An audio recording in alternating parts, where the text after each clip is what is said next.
Lalu kalau misalnya ketum bilang bahwa hapus akan saja, ini kan sesuatu yang tidak logik seperti itu. Mari kita dudukkan dia secara baik-baik. Nah, pertanyaan kita kemudian, apakah SOPI itu masalah hukum atau bukan? Saya mentelusuri beberapa KUHP dan juga aturan undang, ya.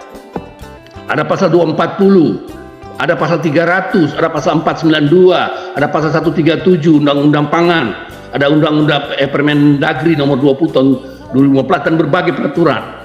Tidak ada satu pasal yang itu dihukum, nggak ada. Yang dihukum adalah yang membuat, meracik, mereka yang menjual, mereka yang mengangkut dan segala macam tanpa surat izin. Itu tanpa surat izin, ya, membuat tanpa surat izin, menjual tanpa surat izin, ya. Tapi peminum tidak ada. Pasal 492, dalam keadaan mabuk di muka umum merintangi lalu lintas atau mengganggu ketertiban. Silakan dia mau mabuk, dia mau apa, dia urusan, dia mau kopro, dia urusan, ya.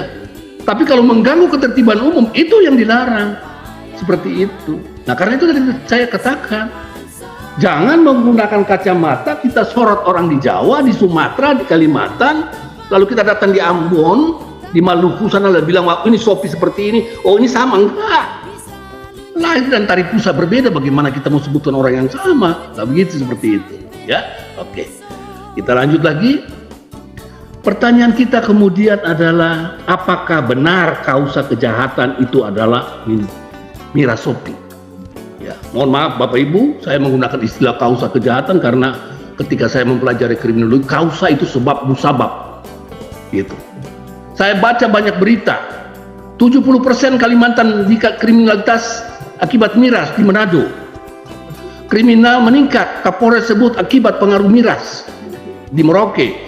Kapolda Kalimantan Barat bilang miras penyebab utama meningkatnya angka kejahatan. Di Ambon lagi, polisi amankan pembawa miras tradisional dari Kabupaten MBD. Polsek Teluk Ambon sita ratusan liter miras. Pemusnah miras SOPI pada perayaan HUT Polres MBD. Ini yang kemudian jadi konflik pemicu kita.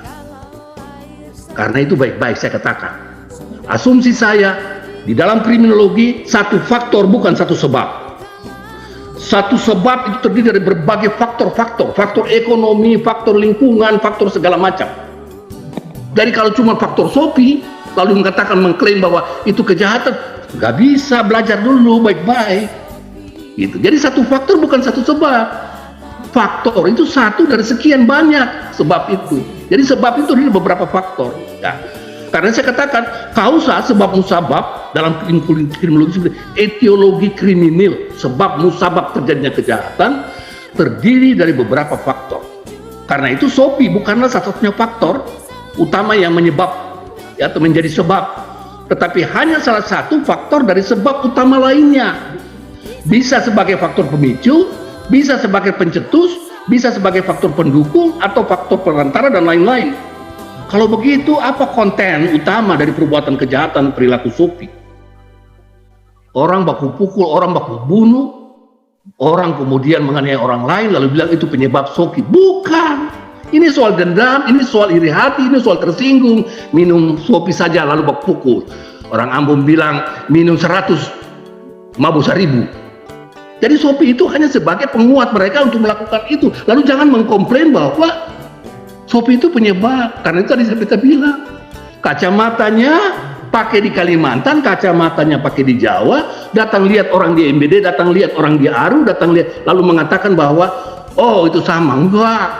Kalau kita baca bukunya Prof. Saitapi, hati-hati. Kalau kita mau adapt teori-teori dari Barat, mari kita datang dan kita pakai sebagai kerangka berpikir, bukan mentransfer.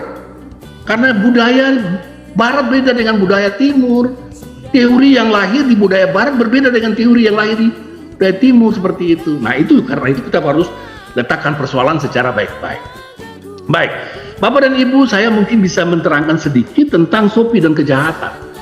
Ya, banyak teori-teori kriminologi dari berbagai ahli yang telah mendapat menjelaskan kausa, sebab musabab dari kejahatan. Ya. Namun untuk menerangkan kenapa seorang berbuat jahat, kejahatan hingga kini tidak pernah pasti ada tuntas. Karena teori demi teori, orang saling bantah-membantah, itu sesuatu yang wajar. Dalam ilmu pengetahuan ini sesuatu yang wajar. Hari ini benar, besok belum tentu benar.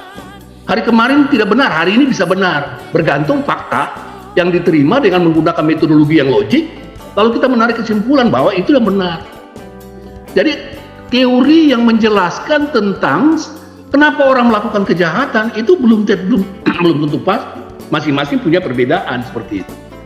Baik, saya mencoba untuk menggunakan teori labeling atau teori penamaan dari Leberet sebenarnya, ya, membuat label nama, ya. Dan saya tapi menggunakan teori itu untuk membuat teori baru beliau tentang sobural, nilai sosial, aspek budaya dan faktor struktural, ya. Jadi kejahatan adalah sebuah penamaan yang relatif, ya, penamaan label itu nama yang relatif. Saya ambil contoh, orang di Ambon bawa lari orang punya bini atau bawa lari orang punya anak kawin. Kalau usianya itu kawin lari, budayanya memungkinkan.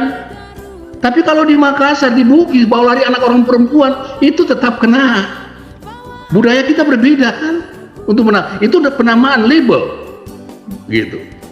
Kita seringkali mengatakan, ya, kalau suami istri kemudian suami melakukan penyelewengan, perbuatan selingkuh. Anak-anak muda sekarang yang belum kawin, anak-anak remaja pacaran kemudian cowoknya main sama cewek yang lain, selingkuh. Ini penamaan juga. Jadi makna pengertian itu kemudian diberikan nama, ya, menurut ukuran-ukuran masing-masing. Karena itu saya tapi mengatakan kejahatan itu adalah sebuah penamaan yang relatif. Relatif kenapa? Karena menamakan menurut ukuran-ukuran masing-masing. Baik, saya menggambarkan sebuah diagram Venn dari saya tapi ini, ya. Jadi yang tegak lurus itu budaya, yang datar itu adalah struktural. Ada interaksi antara aspek budaya dan faktor struktural yang kemudian melahirkan yang namanya nilai sosial. Jadi nilai sosial itu dia lahir dari sebuah interaksi antara aspek budaya dan faktor struktural, ya, yang kemudian melahirkan yang namanya anomi. Mungkin masyarakat MBD mengalami ini sekarang, ya, karena mereka baru pemekaran kemarin, ya, baru masuk seperti itu.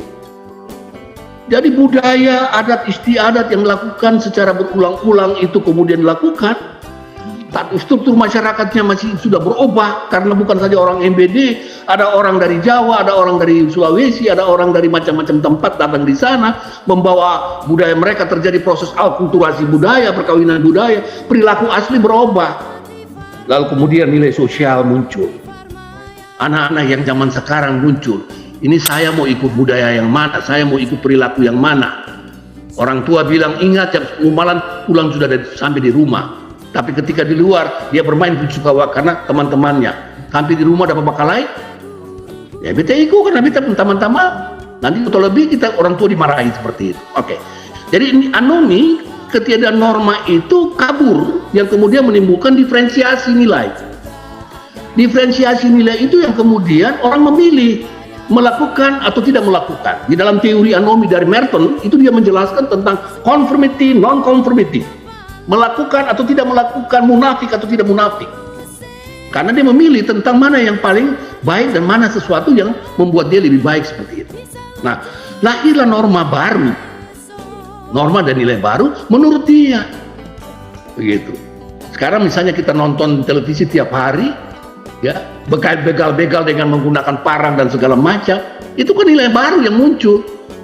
Gangster-gangster seperti itu yang menampakkan jati diri mereka bahwa kalau belum bunuh orang, belum pukul orang mati itu bukan seorang gangster seperti itu. Apa itu? Karena nilai baru kita yang berubah seperti itu. Nah, karena perilaku baru timbul, ada perilaku yang jahat dan ada perilaku yang baik. Bergantung kita memilih yang mana yang kita mau pilih seperti itu, ya. Oke, yang terakhir Bapak dan Ibu, bagaimana sikap pemerintah daerah, provinsi dan kabupaten kota. Tadi saya katakan SOPI telah dicatat, ya, dan melalui Perpres 78/2007 telah mengesahkan konvensi tentang budaya-budaya sebagaimana yang telah saya sebutkan ini. Kemudian pertanyaan apakah SOPI menjadi benda pajangan di Balai Pelestarian Nilai Budaya PNBE Maluku atau perlu disikapi Pemprov, Pemkab dan Pemkor? Mau jadi pajangan ataukah mau ditindak lanjut? buatlah perda pengesahan, gitu. Nanti lama-lama orang pas mau duduk adat, mau minum kopi, datang polisi tangkap. Nggak bisa begitu. Buatlah perda, rasionalisasi pikiran kita. Perda ini untuk melindungi, ada kepentingan ada, tapi juga ada bisa dijual dalam batas mana. Saya nggak tahu, beberapa hari lalu saya dengar katanya di Ambon mau dibuat pabrik wine dari Shopee. Syukur kalau itu dijadikan. Kenapa tidak di MBD lagi kita buat di sana? NTT bisa bikin Sophia, ya di Manado bisa bikin cap tikus. Ya, ini kan bisa di sana dikumpulkan, diproduksi, dibiayai, ya seperti itu. Ya, oke. Yang terakhir, makna budaya upacara duduk adat, tiri sopi, leher botol, masyarakat mengandung ART, makna adanya kepatuhan dan penghormatan terhadap suasana kebatinan masyarakat MBD. Karena itu suasana kebatinan, folkhaze-nya masyarakat MBD itu perlu dipelihara, dijaga, ya, dan tetap melestarikan untuk sebuah identitas masyarakat di MBD ke depan menghadapi berbagai perubahan yang terjadi, ya. Nah, ini yang perlu dijaga baik-baik. Jadi jiwa orang MBD itu harus dijaga seperti itu. Jangan misalnya budaya baru masuk, hancur lagi perilaku seperti itu, ya. Baik, terima kasih Kalwedo.